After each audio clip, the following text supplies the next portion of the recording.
Nurses will continue to monitor your blood pressure, heart rate, and the circulation in your feet, and check the site for bleeding or bruising. You will have to rest in bed for 3 to 6 hours after the sheath is removed. For the first 2 hours, the bed must be flat. After that, the head of the bed can be elevated slightly. Your nurse will elevate it appropriately. You will be instructed and reminded frequently not to lift your head, raise your arms over your head, cross your legs, reach for things at your bedside, or bend the leg where the test was done. Resting allows time for the puncture site to seal over, so there is less chance of bleeding from the site when you are up and about. Your nurse will help you get up for the first time. It is a good idea to sit on the side of the bed for a few minutes before you stand. Report any dizziness, weakness, or discomfort to your nurse.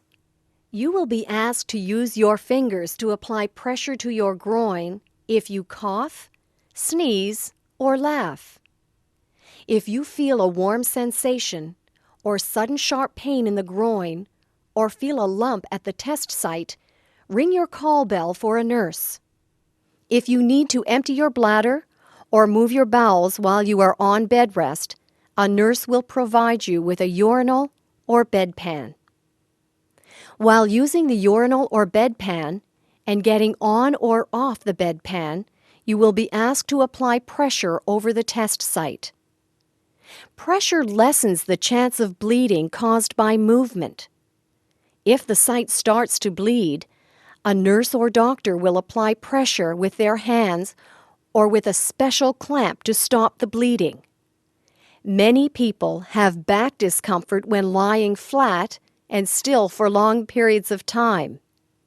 Tell your nurse if you have any discomfort so she can help you change your position and or give you any pain medication ordered by your doctor. The patients who have this test done through their wrist or arm may also have the sheath removed in the holding area. They will have pressure applied to the site for 15 to 20 minutes, have a dressing applied, and then be taken back to their room. Other patients will have the sheath removed and then a dressing rolled up and placed under a hard plastic strap around the wrist. The dressing and strap applies pressure to the test site. The strap will feel fairly tight at first. If you are having a lot of discomfort, please report it to your nurse so she can check your hand and give you pain medication. About 1 hour after the strap is applied, it will start to be loosened at regular intervals, and it will be removed in about 4 hours. Your wrist should become more comfortable as the strap is released. A nurse will be taking your blood pressure and heart rate and checking your hand frequently to check the circulation. You may get out of bed as soon as the effects of any medications you were given to relax wear off.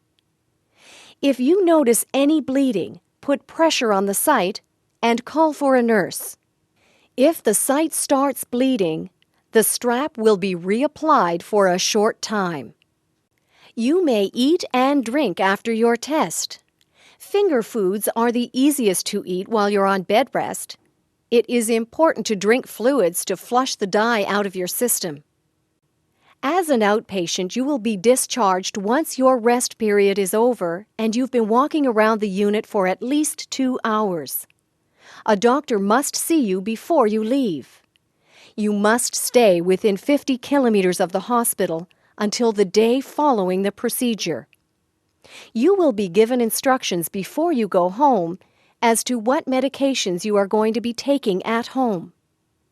You may notice some bruising in your groin. Some bruising is normal, but if you get home and notice a lump larger than a peanut, a very large bruise, or if there is bleeding from the site, go to the nearest emergency room. If your arm or wrist were used for the test site, When you go home, don't use your hand or arm for any forceful movements for the first 24 hours, such as supporting your weight while getting out of a chair. No heavy lifting for 72 hours after the procedure. Expect some tingling and tenderness at the puncture site for up to 3 days. If this persists, or you have other symptoms, go to the nearest emergency room. As an inpatient, once your rest period is over, the staff will tell you what activity level you are allowed.